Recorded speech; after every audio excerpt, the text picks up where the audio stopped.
Baik Bapak Ibu semuanya, salam bahagia untuk kita semua. Di sini saya akan menjelaskan mengenai risiko kredit. Nah, di dalam risiko kredit ini, oke, sebenarnya kita harus paham dulu apa itu kredit, ya. Oke, baik. Sebelumnya, kredit itu adalah kalau menurut Kasmir, kredit itu berasal dari bahasa Latin yang biasa disebut dengan creder, yang artinya yaitu masalah trust atau percaya. Nah, kepercayaan dilihat dari sisi bank itu merupakan suatu keyakinan yang diberikan akan dapat dikembalikan tepat pada waktunya sesuai dengan kesepakatan kedua belah pihak yang terutang dalam. Nah, itu ada namanya nanti akta perjanjian kredit ataupun surat perjanjian kredit. Nah, oleh karena itu, untuk meyakinkan bank bahwa nasabah itu dapat dipercaya sebelum kredit diberikan terlebih dahulu, bank perlu mengadakan yang namanya analisis kredit. Oke, nah supaya apa dilakukan analisis kredit ini? Supaya risiko kredit itu tidak terjadi atau meminimalisir risiko yang terjadi. Oke, nah kemudian risiko kredit itu terjadi jika counterparty atau pihak lain dalam bisnis kita itu tidak bisa memenuhi kewajibannya atau biasa disebut dengan one prestasi. Oke, atau dalam istilah ini itu adalah masalah kebangkrutan ya Bapak Ibu. Oke, nah kemudian risiko kredit banyak muncul karena peristiwa gagal bayar yang dialami oleh perusahaan. Nah, pada saat krisis ekonomi, tingkat bunga yang tinggi, pertumbuhan ekonomi yang lambat, mengakibatkan persoalan risiko kredit itu lebih serius. Nah, jadi pada saat nasabah itu tidak memiliki yang namanya uang gitu kan untuk membayar pinjamannya. Nah, pada saat krisis ekonomi terjadi, bunga kan semakin tinggi gitu kan. Nah, kemudian itu akan mengakibatkan nasabah itu akan menjadi gagal bayar. Nah, itulah yang sering terjadi. Nah, maka perlu ya dalam hal ini pengantisipasian itu masalahnya ataupun dari risiko kredit. Oke, nah bahwasanya biasanya risiko kredit ini harus kita pahami bersama, ini biasanya ada di perbankan ya, kemudian ada di leasing juga. Baik, kemudian penilaian, untuk teknik-teknik dalam risiko kredit, itu dimulai dari penilaian kualitatif. Jadi sebenarnya ada 2 ya, ada penelitian kualitatif dan ada penilaian kuantitatif untuk mengantisipasi yang namanya risiko kredit. Kita mulai dari penilaian kualitatifnya dulu. Nah, dalam dunia perbankan, analisis kredit sering menggunakan kerangka 3R dan 5C. Atau ada juga ya menurut buku lain itu ada dia, oke, 7P, 7P dan 7A. Nah, kerangka semua ini untuk penilaian kualitatif itu menganalisis kemampuan melunasi kewajiban dari calon nasabah bank. Nah, kerangka analisis kredit 3R dan 5C digunakan untuk menganalisis risiko kredit yang akan dihadapi perusahaan. Oke, baik. Nah, terkait dengan kerangka analisis kredit yang 3R dulu ya kita bahas. Nah, yang 3R itu ada return, oke. Kedua ada repayment capacity dan yang ketiga ada risk bearing ability. Nah, jadi yang pertama return itu adalah masalah tingkat pengembalian, yaitu suatu tindakan yang diambil dengan cara memperpanjang jangka waktu kredit atau jangka waktu dari angsuran. Dalam hal ini, debitur diberikan keringanan dalam masalah jangka waktu kredit pembayaran kreditnya. Nah, jangka waktu kredit itu dari 1 tahun bisa menjadi 2 tahun, sehingga debitur mempunyai waktu yang lebih lama untuk mengembalikannya. Nah, baik, jadi ada yang namanya dia pengembalian atau penambahan dari jangka waktu untuk nasabahnya, itulah maksudnya untuk return ini. Baik, kemudian yang kedua itu ada repayment capacity, ya.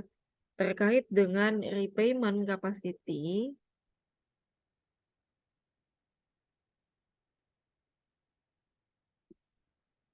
itu adalah kemampuan membayar kembali atau kemampuan membayar angsuran ataupun kewajiban yang harus dihitung oleh seorang pemberi pinjaman atau disebut dalam hal ini itu adalah account officer dari bank.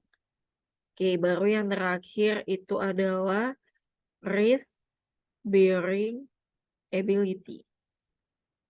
Itu adalah berkaitan dengan kemampuan perusahaan itu untuk menanggung risiko kegagalan atau ketidakpastian yang berkaitan dengan penggunaan kredit tersebut. Nah, jaminan untuk dalam hal ini itu perlu dipertimbangkan oleh kreditor dalam kaitannya dengan risk bearing ability. Nah, jadi lebih kepada yang 3R ini adalah perusahaan itu berusaha untuk, ya, bagaimana caranya supaya mereka tidak menanggung ataupun mendapatkan risiko yang berlebih. Itu dia. Dari sisi perbankannya atau perusahaannya. Nah, kemudian yang kedua itu ada kerangka 5C ya atau 5C, yaitu yang pertama adalah karakter.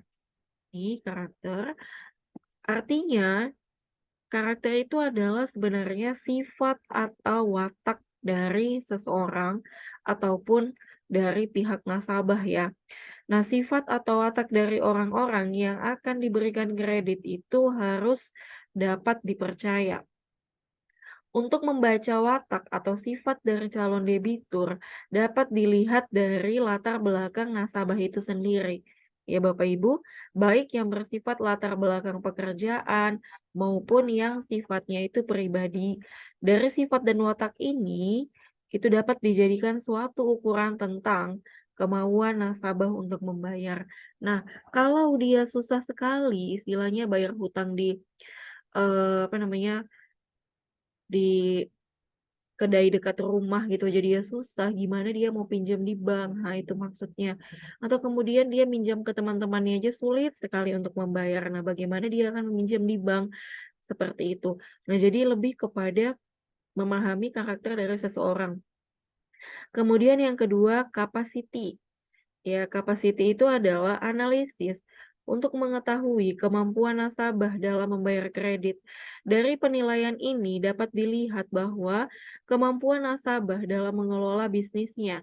Nah, mampunya nasabah ini dapat dihubungkan dengan latar belakang, baik tadi masalah latar belakang pendidikan maupun pengalamannya.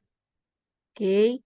Nah, bagaimana dari latar belakang pendidikan dan pengalaman tersebut mereka mampu untuk mengelola usahanya sehingga akan terlihat mampunya nasabah tersebut untuk mengembalikan kredit yang diberikan oleh perbankan. Kemudian yang ketiga ada kapital. Oke. Nah, kapital ini itu adalah bahasa Inggris dari modal. Nah, jadi dalam hal ini itu untuk melihat penggunaan modal apakah efektif atau tidak ya. Nah, dapat dilihat dari laporan keuangan yang disajikan dengan melakukan pengukuran seperti dari segi likuiditas, solvabilitas, rentabilitas, dan ukuran lainnya. Nah, jadi ini lebih kepada dari masing-masing rasio keuangan ya Bapak Ibu yang sudah pernah dipelajari di manajemen keuangan semester 3, manajemen keuangan 1.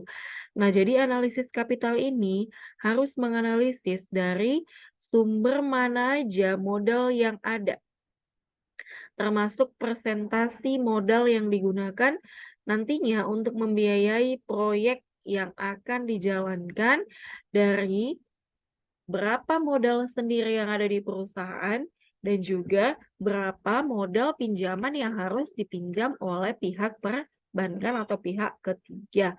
Kemudian yang keempat, itu ada kolateral.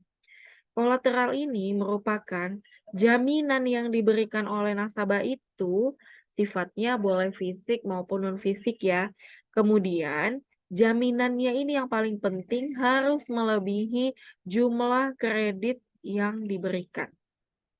Nah, jadi jaminan harus diteliti keabsahan dan kesempurnaannya. Sehingga jika terjadi suatu masalah, maka jaminan yang dititipkan akan dapat dipergunakan secepat mungkin. Nah, misalnya kita ataupun perusahaan A itu mau meminjam dana sebesar 2 miliar rupiah. Nah, jaminan yang diberikan itu harus seharga 3 miliar rupiah atau minimal 2,5 miliar rupiah. Nah, kenapa? Pada saat misalnya perusahaan A gagal bayar atau terjadi penunggakan atau kredit macet atau tidak sanggup lagi membayar seluruh hutangnya beserta bunga-bunga yang ada dalam hal kredit tersebut. Nah, jaminan tersebut bisa dilelang, digadaikan atau juga dijual oleh pihak ketiga atau pihak perbankan. Nah, itulah untuk kerangka analisis kredit yang 3R dan 5C. Oke, tadi saya katakan ada yang 7P ya Bapak Ibu.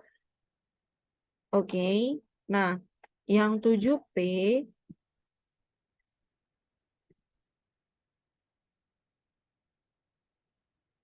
oke. P yang pertama itu ada personality. Oke, personal ini sama seperti karakter tadi ya. Pada dasarnya personality ini dilihat ya, namanya juga personal itu melihat dari sikap ataupun tingkah laku dari nasabah itu sehari-hari ya, baik itu dari sisi emosi, tingkah laku, dan juga bagaimana nasabah dalam menghadapi berbagai masalah dan juga menyelesaikan atau juga bagaimana solusi yang terbaik yang diberikan oleh nasabah. Kemudian yang kedua itu ada party. Oke, dalam hal ini party bukan pesta ya Bapak Ibu. Party ini mengklasifikasikan nasabah ke dalam klasifikasi tertentu atau golongan-golongan tertentu berdasarkan modal, loyalitas, serta karakternya.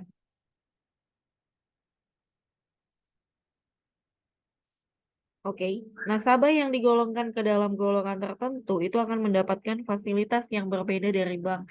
Nah, maksudnya dalam hal ini kalau misalnya dia sudah pernah ya meminjam dana dari bank dan tidak pernah menunggak, itu akan mendapatkan fasilitas yang lebih dari perbankan. Kemudian yang ketiga itu ada purpose. Purpose. Oke. Nah, purpose dalam hal ini itu adalah dalam bahasa Indonesia itu adalah tujuan ya Bapak Ibu. Berarti untuk mengetahui tujuan nasabah dalam mengambil kredit, termasuk jenis kredit yang diinginkan nasabah. Nah, tujuan pengambilan kredit ini dapat bermacam-macam sesuai kebutuhan apa yang menjadi tujuan dari nasabah untuk meminjam dananya di perbankan. Kemudian yang keempat itu ada prospek. Oke, prospek ini mengetahui tujuan nasabah untuk masa yang akan datang. Apakah nantinya menguntungkan atau tidak? Nah, dengan kata lain, itu akan mempunyai prospek yang lebih atau tidak. Hal ini sangat penting ya, mengingat jika suatu fasilitas kredit yang dibiayai tanpa mempunyai prospek, bukan hanya bank yang rugi, namun juga nasabahnya. Kemudian yang kelima, itu ada payment.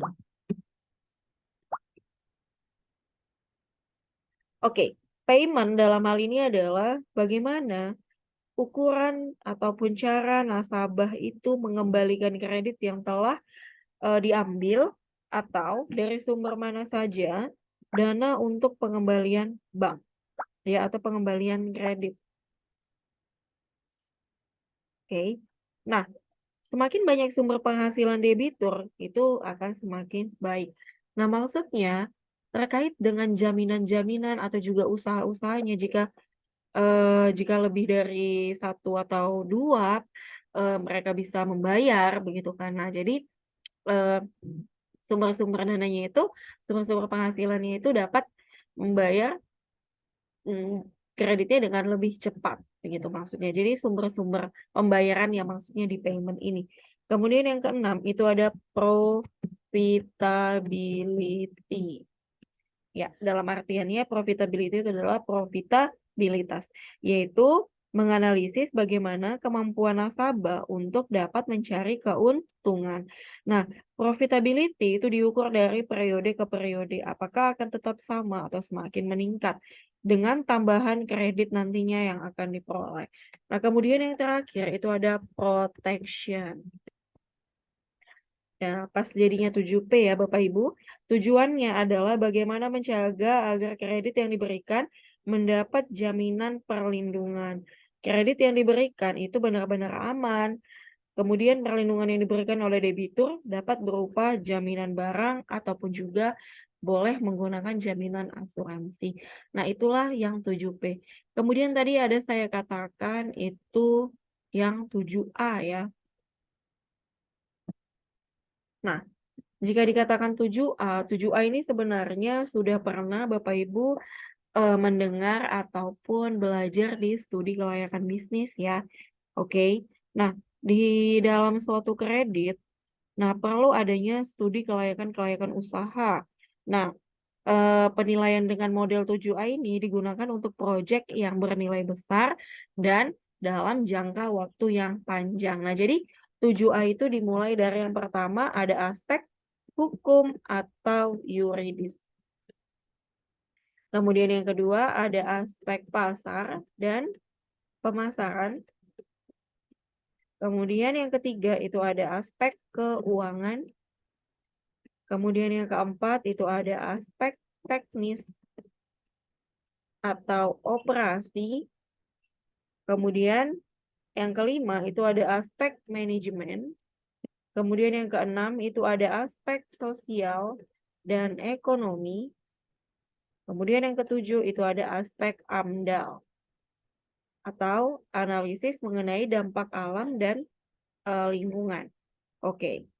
Nah, jadi dengan adanya konsep dari yang tadi 3R, 5C, 7P, dan 7A itu dapat memberikan yang namanya penilaian kredit supaya apa? Menghindari nasabah yang gagal bayar atau kita pun menghindari yang namanya risiko kredit yang terjadi dan menghindari kerugian.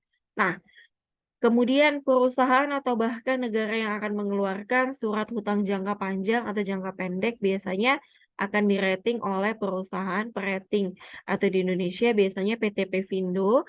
Kemudian kalau di USA itu ada tingkat peratingannya adalah Standard and Poor's. Oke ya. Nah, rating tersebut nantinya akan menunjukkan tingkat risiko perusahaan. Nah, melalui rating tersebut, maka calon investor itu diharapkan memiliki gambaran mengenai risiko perusahaan yang nantinya akan menerbitkan surat hutang tersebut. Nah, risikonya investor tidak akan percaya pada perusahaan yang tidak memiliki rating. Nah, jadi pada dasarnya untuk penilaian kualitatif itu perlu adanya tabel klasifikasi rating setelah penilaian dari analisis kredit yang tadi gitu ya Bapak Ibu. Nah, jadi rating itu dimulai dari H ini. Ada kodenya AAA, AA, A, BBB, BB, B aja, kemudian CD. Nah, jadi yang pertama itu yang A3 itu ada instrumen hutang dengan risiko sangat rendah, tingkat pengembalian yang sangat baik, perubahan pada kondisi keuangan atau ekonomi tidak akan berpengaruh secara signifikan terhadap risiko investasi. Kemudian kalau A yang 2, instrumen hutang dengan risiko sangat rendah, tingkat pengembalian yang sangat baik, perubahan pada kondisi keuangan, bisnis atau ekonomi, barangkali akan berpengaruh terhadap risiko investasi, namun tidak terlalu besar. Nah, kemudian A itu adalah pengembalian hutang dengan risiko rendah, tingkat pengembalian yang baik, meskipun perubahan pada kondisi keuangan, bisnis, atau ekonomi akan meningkatkan risiko investasi. Kemudian yang BBB itu ada tingkat pengembalian yang memadai, perubahan pada kondisi keuangan, bisnis, atau ekonomi mempunyai kemungkinan besar meningkatkan risiko investasi dibandingkan dengan kategori yang lebih tinggi. Nah, kemudian yang BB, investasi. Perusahaan mempunyai kemampuan membayar bunga dan pokok pinjaman, tetapi kemungkinan tersebut rawan terhadap perubahan kondisi ekonomi, bisnis, dan keuangan. Kemudian yang B, mengandung risiko investasi, tingkat pengembalian itu tidak terlindungi secara memadai terhadap kondisi ekonomi, bisnis, dan keuangan. Kemudian yang C, instrumen keuangan bersifat spekulatif, kemungkinan besar akan terjadi kebangkrutan.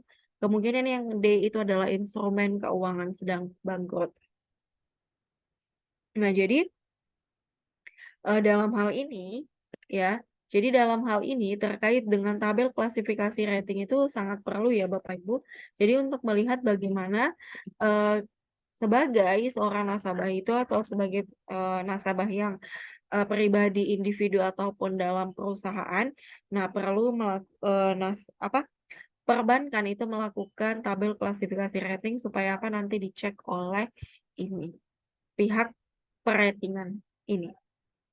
Nah, itulah tadi keseluruhan dari penjelasan untuk penilaian yang kualitatif. Sekarang kita lanjut ke penilaian yang model analisis kuantitatif. Nah, dimulai dari yang pertama, itu ada model scoring kredit, yang kedua ada RAROC atau Risk Adjusted Return on Capital. Kemudian yang ketiga itu ada mortality rate, yang keempat term structure, dan yang kelima ada teori opsi. Baik, kita mulai yang pertama, itu ada model scoring kredit. Ini sebenarnya hampir eh, sama seperti yang tadi ya, masalah peratingan dan ini menggunakan skor.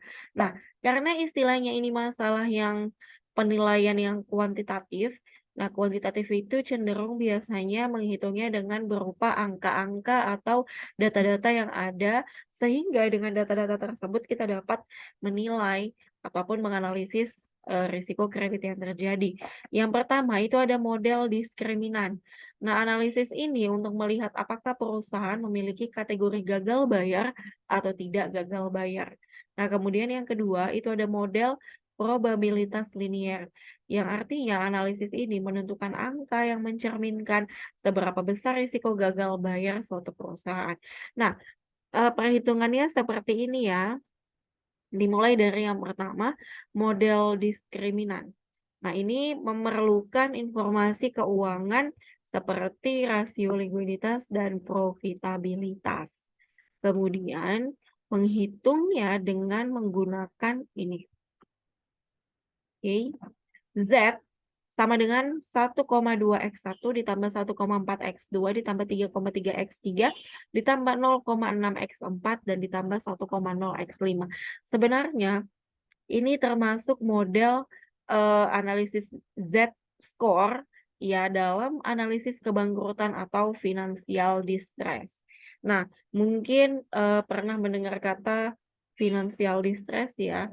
Kalau Oke. Nah, jadi terkait dengan analisis kebangkrutan itu sebenarnya banyak ya. Ada yang analisis Altman Z-score. Nah, ini dia. Altman Z-score. Ada Jewski, ada Springett, ya, dan juga ada Groover.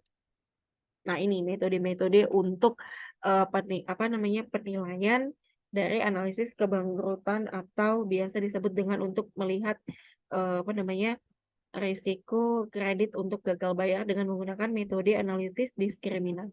Nah, namun dalam hal ini kita hanya menggunakan analisis Altman Z-score. Nah, jadi dengan menggunakan metode Altman Z-score ini, ya kita perlu tadi melihat yang namanya memerlukan data likuiditas, profitabilitas, dan memerlukan yang namanya perhitungan dari X1, X2, X3, X4, X5 yang nantinya dimasukkan ke rumus ini. Itu dia. Oke. Nah, contohnya, nah ini dia.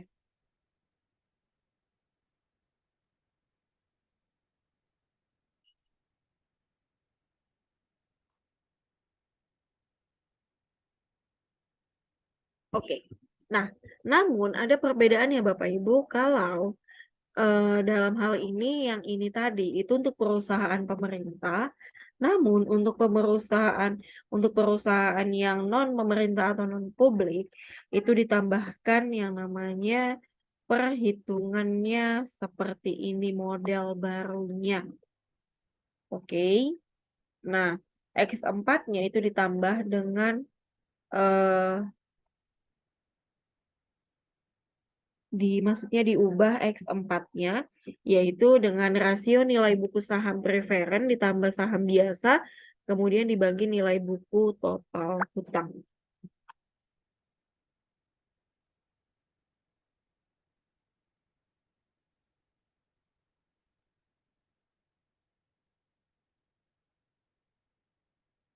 Oke. Nah, kita lanjut.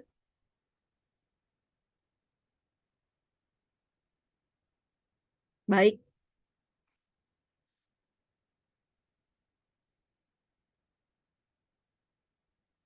Nah, ini contoh ya, misalnya untuk ya penilaian tadi, yang analisis Altman-Gitz score tadi, nah itu adalah ini ya, jika batas tidak bangkrut itu jika hasil dari ini dan ini tadi, nah itu di atas 2,99 maka itu tidak bangkrut.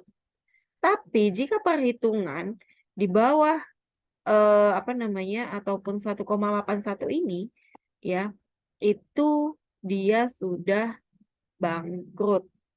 Kemudian jika di pertengahan ini itu mengindikasikan bahwa dia wilayah abu-abu, itu mengindikasikan bahwa dia menuju kebangkrutan kalau misalnya dia di 1,82 itu akan lebih rentan menuju kebangkrutan ya. Tapi jika di atas 1,81 ini ataupun ya 2,8 itu lebih rentan dia ke arah kanan atau lebih besar dari ini nantinya.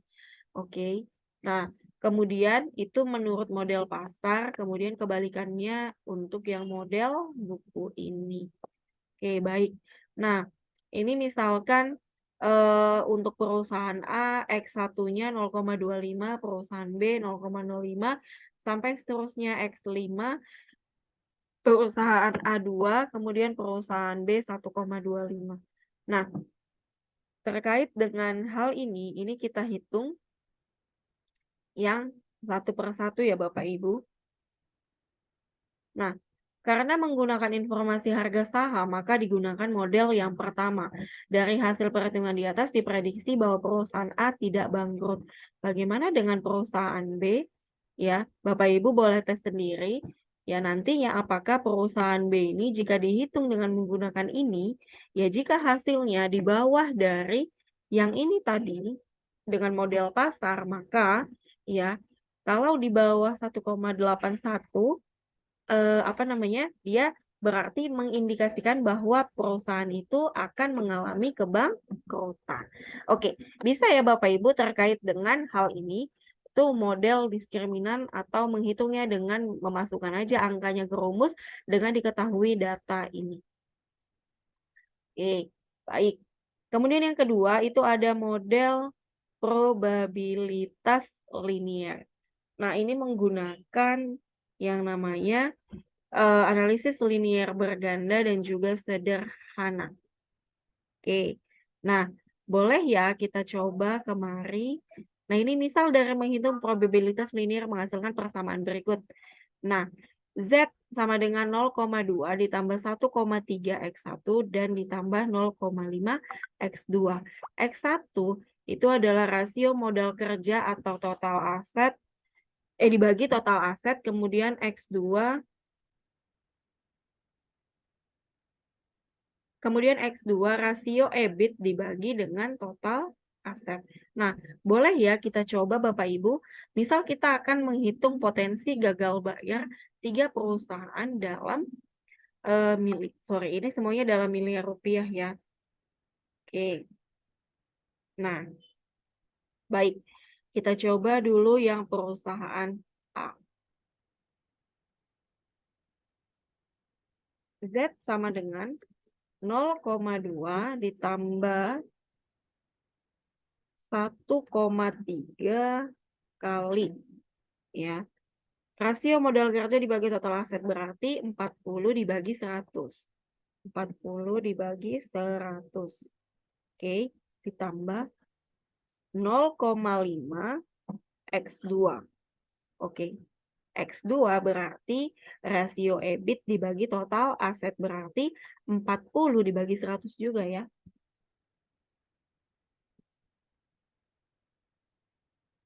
Oke. Ya, jadinya hasilnya 0,2 ditambah 1,3 dikali 40 dibagi 100 itu hasilnya 0,4. Jadi 0,4 dikali 1,3. Hasilnya adalah 0,52 ditambah, oke, sama tadi ya, 0,4, 40 bagi 100, kemudian 0,4 dikali 0,5. Jadi hasilnya 0,2. Oke, jadi hasilnya 0,2 ditambah 0,52 ditambah 0,2 ya. Oke, sama-sama kita hitung.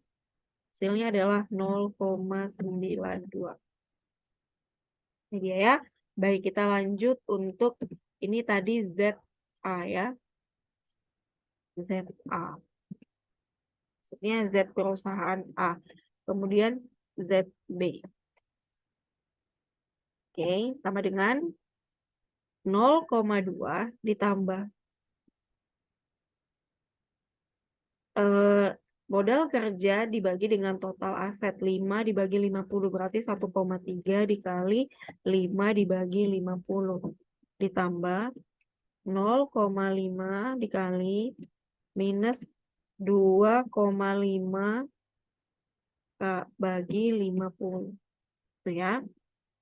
Oke, sama dengan nah 0,2 ditambah ya 0,2 ditambah 5 dibagi 50. Oke, dikali dengan 1,3. Jadi ditambah 0,13 ditambah, oke, 2,5 ataupun minus 2,5 dibagi 50. Oke, minus 0,05 berarti dikali 0,5. Jadinya 0, dikali 0,5. 0, minus 0,025. Oke, sama dengan ya 0,2 ditambah 0,13 dikurang 0,025. Hasilnya adalah 0,305. Oke, itu untuk yang ZB. Kemudian yang ZC. Oke. Nah, tadi sama ya 0,2 ditambah 1,3 dikali 50 dibagi 50 dibagi 100 tambah 0,5 dikali 40 dibagi 100. Ya, sama dengan 0,2 tambah 50 bagi 100 dikali 1,3. 0,65 tambah 40 bagi 100 kali 0,5. Oke.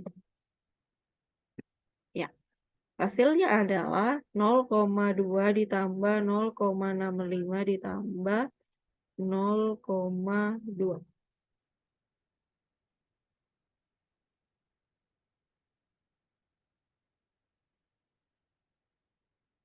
0,65 ditambah 0,2 ditambah 0,2. Hasilnya adalah 1,05. Nah, jadi dengan menghitung probabilitas linear ini, ternyata yang paling besar risiko yang akan terjadi itu adalah yang perusahaan B. hasilnya adalah 0,305. Bahkan jika negatif itu sangat memprihatinkan. Baik, itulah model probabilitas linier, sangat mudah ya Bapak Ibu. Kemudian kita lanjut untuk menghitung dengan menggunakan ROC ya. RAROC atau Risk Adjusted on Capital. Nah, RAROC adalah membandingkan tingkat keuntungan dengan modal yang berisiko atau modal yang akan terkena dampak jika debitur mengalami gagal bayar. Nah, argumen dari RAROC itu adalah jika terjadi kerugian maka akan dibebankan pada modal sehingga perusahaan akan menghapus sebagian modalnya sebagai akibat kerugian tersebut. Rumusnya adalah RAROC sama dengan pendapatan dari pinjaman per tahun dibagi dengan modal yang berisiko atau capital at risk dikali 100%. Nah, ilustrasi. Contoh ya, misalkan suatu bank sedang mengevaluasi portofolio kredit sebesar 1 miliar rupiah. Bunga 9% per tahun. Modal ekonomi untuk kredit diperkirakan 7,5% dari nominal pinjaman. Misalkan dana untuk pinjaman itu diperoleh dari deposito berjangka dengan tingkat bunga 6%, dana tersebut ditambahkan sebagai modal yang diinvestasikan pada obligasi pemerintah dengan tingkat bunga 6,5% atau 4,9 juta. Bank mengeluarkan biaya operasional 15 juta per tahun dengan prediksi kerugian 1% per tahun. Hitunglah RAROC. Oke. Nah, jadi RAROC itu sama dengan 90 ditambah 4,9 dikurang 60 dikurang 15 dikurang 10. Oke. Dibagi 75 dikali 100% sama dengan 13,2%. Angka tersebut dibandingkan dengan keuntungan minimal 9%, maka bisa disimpulkan bahwa perusahaan tidak menghadapi risiko kerugian. Oke. Nah, jadi untuk ilustrasi ini, perusahaan tidak mengalami kerugian. Kemudian yang ketiga, ada perhitungan dari mortality rate. Ini menghitung presentasi kebangkrutan untuk setiap rating perusahaan dalam setiap kelas tertentu. Untuk rating perusahaan yang lebih rendah, maka kemungkinan default atau meningkat karena risiko marginal yang dihadapi akan diakumulasikan untuk setiap tahunnya. Semakin rendah rating obligasi, maka default obligasi akan semakin tinggi. Nah, jadi dengan menghitung yang namanya atau dengan melihat rating dari obligasi, maka default obligasi semakin tinggi. Itulah untuk mortality rate. Kemudian term structure atau yield curve atau kurva hasil menunjukkan hubungan antara jangka waktu dengan yield obligasi. Nah, kurva term structure biasanya memiliki slope yang positif. Nah, semakin bertambahnya jangka waktu, biasanya perusahaan menetapkan tingkat bunga lebih tinggi karena mengandung risiko lebih tinggi. Nah, inilah untuk gambaran atau ilustrasi dari term structure. Kemudian yang terakhir itu adalah teori opsi. Ada opsi call, opsi put. Ya, opsi call adalah hak untuk membeli aset dengan harga tertentu pada periode tertentu. Yang kebalikannya, yang opsi put itu adalah menjual aset dengan harga tertentu pada periode tertentu. Nah, jadi teori opsi digunakan untuk menganalisis risiko kredit di mana pemegang saham bisa digambarkan sebagai pihak yang membeli opsi call. Pemberi hutang bisa digambarkan dengan pihak opsi put. Pemegang saham tadi digambarkan sebagai yang membeli opsi call. Yang memberi hutang dibilang ataupun sebagai opsi put.